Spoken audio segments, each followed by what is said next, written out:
Hey everybody, welcome back to another Full Metal MAGA. I got a really sweet one today for you. I've got Greg Reese, who's always great, and Michale Graves, former singer for the Misfits, one of the most prolific musicians in the alternative punk rock world. Like if you go and look at what Michale Graves has done, the amount of work, it's amazing.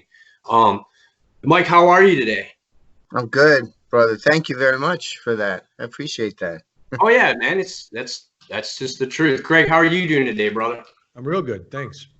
Cool, cool. So I wanted to talk to both you guys today about, all three of us are musicians. All three of us, I think, come from, we're not like your standard conservative, like, suit and tie, like old school neocon. We're like libertarians, and the fact that basically we know both sides. We know the left and the right because we've been the entertainment industry, artists, musicians, it's heavily dominated by the left. And what I see going on right now in our country with the impeachment, with if you turn on CNN or if you turn on Fox, it's two totally different sides of the same thing. That 90% of what both the left and the right want is the same thing, and we're getting fooled and tricked and deceived over the 10% that is like the end product, basically, or like the capstone, where they've got us fighting over these little political footballs. And I was interested to see what you guys thought about how we could stop that, how we could reach across the proverbial aisle to our brother and sister Americans. And we're at a point where the left is going to be in massive shock now from what's happening, where all these lies are being revealed, pedophilia, Luciferianism. How can we, instead of our brothers and sisters are down, instead of kicking them when they're down, how can we reach down and help them up? And I just wanted to see what you thought about that, Mike. I would think that we need more opportunities to speak to one another on a one-on-one basis, face to face. I'm thinking town hall type events. I think that if we completely rely on social media, podcasts, just a radio signal going out, hoping to get a magazine article written about us, I think that that's going to miss the point.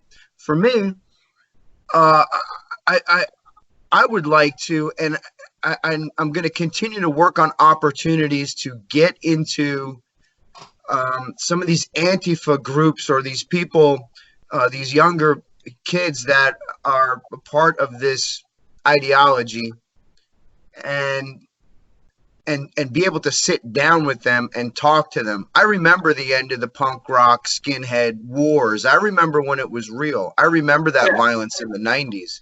Yeah. And for me, one of the things that makes the Misfits, that help the healing process, is because what I was writing about, and what Glenn was writing about as well, it wasn't necessarily leftist ideology coming after us, or right side ideology coming at us. We were talking about monsters and ghosts and aliens, this separate threat that was after all of us. And being able to sing about that and coalesce around that, there was a certain healing quality to that. And because I come from that world, I think that I can do more good in that way. We have to talk to one another. These kids are just looking at their phones, they're looking at their computers, they're getting these drive-by swaths of information that are just, most of the time, right, the message is tuned to what their ideology already is, so it's just reinforcing what they already believe, and it's just making things worse. Yes, exactly. I think that's such a good idea. That I'm totally for that. I think that the fertile recruitment ground is AntiFa. I remember being, when I was 19 years old, I went down to the city hall in Cleveland, and we had a sit-in in the mayor's office and shut down the city hall mayor's office because we needed to talk to the mayor about demands. And I still believe those still core things. And you know, Michael, that is such an important thing, that we need to be face to face and talk to each other. We need to. I wanted to do, like, I know you come from the punk rock school. Greg and I, we've been. Greg comes from, you know, 20 years ago, 25 years ago, we were doing this stuff, DIY, and I think this is why the mainstream media is running on a 1970 model of how things work. And Tom Brokaw even said it. I saw it in an InfoWars thing about how you know, they're not controlling the narrative anymore, and that's awesome. They think that they created this thing where they thought they were going to control everything, and it's totally backfired on them. And you know, I'd love to hear what you have to think, Greg, about how the influence of, you know, of what basically a tour of like freedom would be. Like, if it could happen, just like how in punk rock days, my first band, we put on all of our own shows, and we would go to, we would have a tour for like 6 cities, and in each city a band would set up the show, and they'd come to our town and either have a show before or after, and we would all be hooking each other up. So I don't know, that's an idea I've been thinking of. It goes along with what you're saying, Mike. But Greg, I would love to hear what you would think about that. Well, what I'm thinking about is I think, like, the majority of the people, 90% of the people that I know, that I've met in my life, avoid political discussion, avoid politics like a cancer. I was in that crowd for most of my life up until the election of Trump. I got a little more interested and motivated when I kind of had an awakening to, you know, like conspiracies and lies and stuff like that. I got a little artistically into it, which leads me to the thing I'm thinking about during this conversation is when I was talking to the leader of the Iranian populist movement for an interview, I was asking him for America and as well as Iran, because it seems like the mainstream media and Hollywood have everyone so deeply brainwashed that there's no hope. And so I asked him, is there any hope? How are we going to ever bring truth and justice and victory and all this stuff? And he said, you have to change the art. And at first I thought that was a stupid comment, but then it occurred to me that art is Hollywood, it's television, it's the mainstream media. That's what art is today. Even though I don't think of it as art, the reason I thought it was a stupid comment is because I think of art as something beautiful. Therefore I always thought of art as like the underground alternative stuff that real people are doing. And I always thought of that stuff as propaganda or mind control or but no, that's art. And it's been weaponized, and it's been turned into, like, I stopped watching television at a point when I started screaming out loud during the commercials because I found them to be painful, right. You know? Yeah, so right. There's some nasty stuff happening on there. And so that's a tall favor. But I think ultimately because what's happened, I think, is that people that don't, you know, that aren't as privy to the power of mind control, or maybe they haven't been screwed over and recognized it in themselves and learned that lesson or whatever, will inevitably fall for this powerful brainwashing that's happening in America's art. Our art has completely been subverted. And so, I mean, I think really if we don't destroy Hollywood, or at least completely refurbish it into something decent, then we will never win. You know, we have to express truth and honesty. Could you imagine? This sounds almost like hippie and dreamy, but could you imagine a society where art is the most popular art is that's inspired by truth? I mean, that's how it should be. I want you guys to look at this. I don't know if you can read this right here. Uberculture, superculture. And it's by it's in German, and I was in a hardcore band back in the 90s. Right after the wall came down, we did a tour of Germany, and we played all East Germany, basically. And we played in a bunch of old Soviet headquarters or Communist Party headquarters in East Germany. And I found this book, and it's a W because it's in German, but that's Vladimir Ilyich Lenin. And it says over culture and art. So that comes, Greg, what you're talking about comes directly from a century-old communist plan that they are controlling the narrative through the art, and they've convinced us that it doesn't exist. And Michael, you know, being so involved in the art scene, and I've seen you on Alex Jones, and I was like, when I first saw you on Infowars, I was like, who is this guy? No way, man, this is awesome. And I started looking into your history, and I was like, the courage that this dude has. I know what it's like to come out and say my political beliefs, but my musical career was a good 20 years ago. You're in it right now.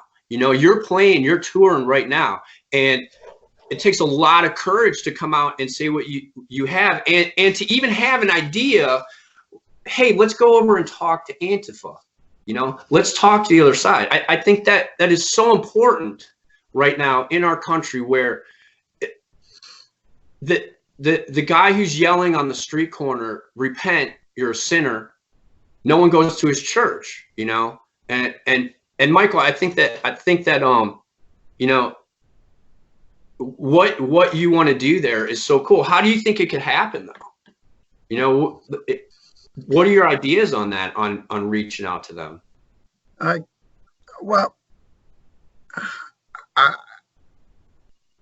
Any opportunity that comes my way, whether it's through me or through somebody else.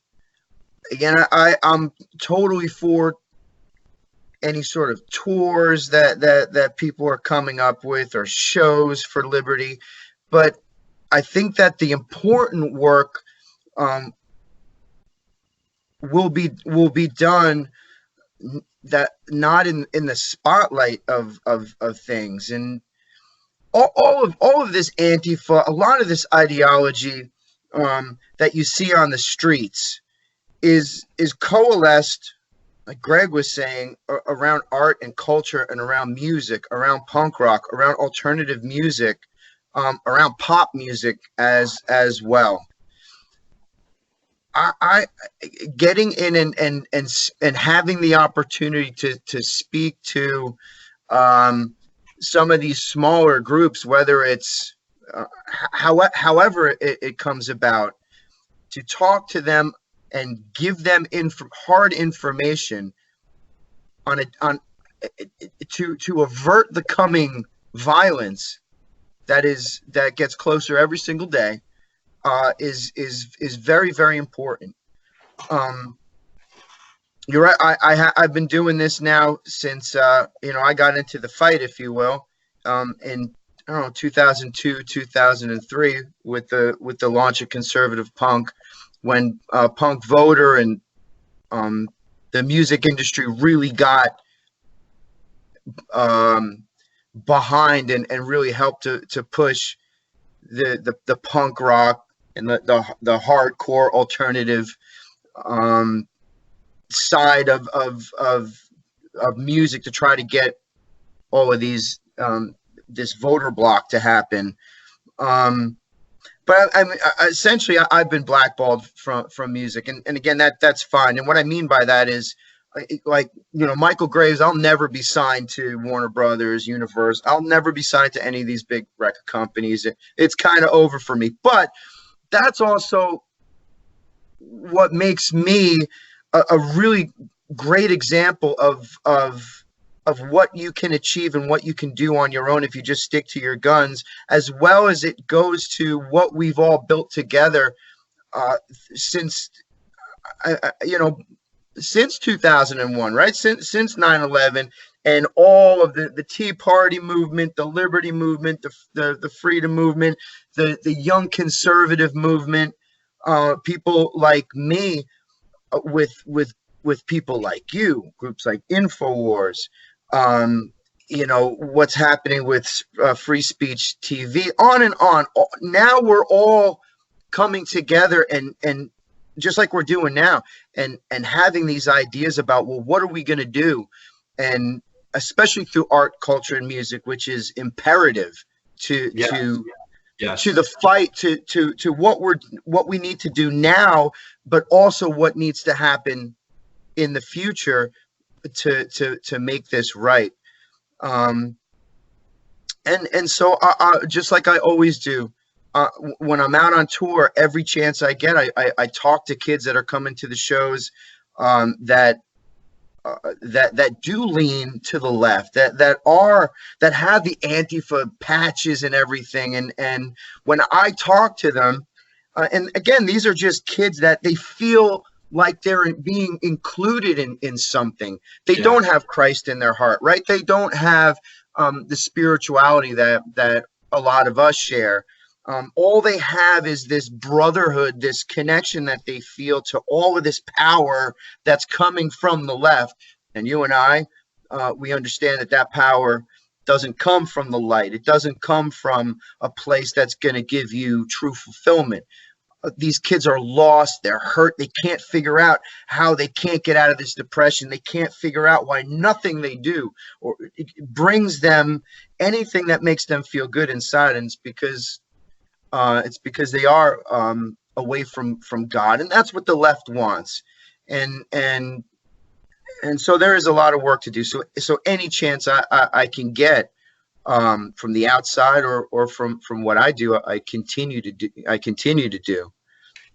think that you're so right there, that when I look at Antifa, I see myself when I was 19, 20 years old. I knew something was wrong. All these kids that are in Antifa, they know something's wrong. They can feel it, and they're empty because they've been lied to their whole lives. I mean, people can smell the rat, and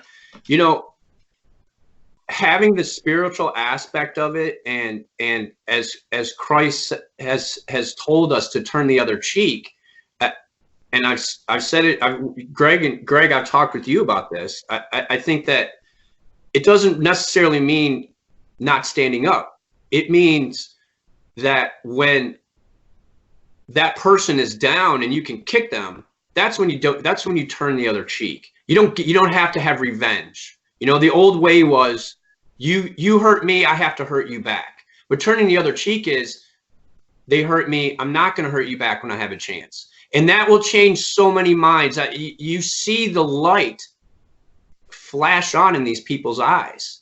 And when they realize that there's someone that they've been told they should be mortally afraid of, who's a horrible person, and when they meet them face to face and they realize that it's not, they're completely shocked. And that's how we win. Is we don't beat them when they're down. We win them over to our side. And Greg, you were in Hong Kong, and you saw the spirit of the protesters and the population of Hong Kong, and how they're using American flags and American iconography as inspiration. How do we, that's exactly what Antifa is doing, or thinks that they're doing.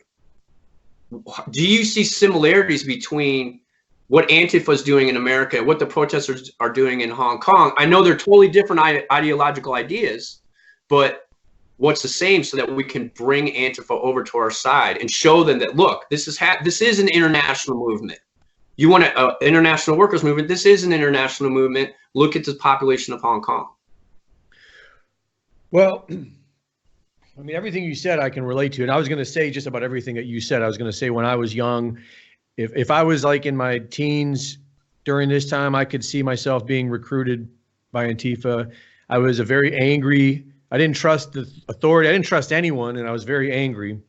And the only thing that saved me is my relationship to God. My relationship to God has caused me to have humility and question myself. And by doing that, you can learn all things. But I completely relate and understand. I think it's It has nothing to do with politics. This divide that we're experiencing, it has to do with spirituality. It has to do with people that have no God in their lives and therefore are lost or worse, just out for vengeance and punishing people for their own suffering. And that's on one side. And then on the other side, you have people that understand that, have a little bit more of a balance, I think. And how do you reach out to these people? I think you're right. You lead by example. You show them, because I would imagine, having everything I just said, these people, their instinct's telling them one thing: don't trust anyone. And so therefore they're very easily manipulated, and anyone who wants to offer them an opportunity to express their anger is good. Hong Kong, when I was in Hong Kong comparing the two, it made me nervous. But when we talk about it now, it actually is very encouraging, because when you think about it, George Soros and the commies and the left, if they could do it, they would have as many Antifa in the streets protesting as the people you see protesting in France, as people you protesting in Hong Kong. If Soros and the commies could pull it off, that's exactly what they want. They want that many people in the streets, burning stuff, breaking it, saying down with Trump, down with the patriarchy, and then they can just reformat the New World Order into a new modern version and everything like that. That's exactly what they want. And the fact that we don't see that, the fact that we only see these small skirmishes of people that ought to be at rock shows rather outside in the streets being used by political communists, I think it gives me hope. The crowds we see are in the stadiums that are appreciating the presidency that we have now, that seems to be draining the swamp for the first time in our lifetime. So, yeah, I never looked at it like that. I never did until now. For a while, when I was in Hong Kong, I saw how in Hong Kong, the righteous, reasonable freedom lovers are the ones storming the streets, and in America, it's the Antifa. And it made me nervous at first, because I was like, well, that's the way they could win this. But there's just so few of them. Hong Kong, there's I think a third of the population at one time was out in the streets doing it. That'll change. And like I just said, and as we get further into this, and there's more platforms for people like us who are artists, who are musicians, that can come from a place from within the industry, if you will, and have the platform, the opportunity to speak from that perspective of a musician, of art and culture, and be able to as well push our art, our music, our culture out there. It really does have profound effects, because I see it when I'm on the road, especially in America, that when I have the opportunity to talk to young kids, especially who are identifying with the left or identifying with Antifa, most of them, 9 out of 10 of these kids, if you will, or these individuals, when you have a conversation with them and you say, well, wait a second, let me tell you how I feel, and let's compare and contrast.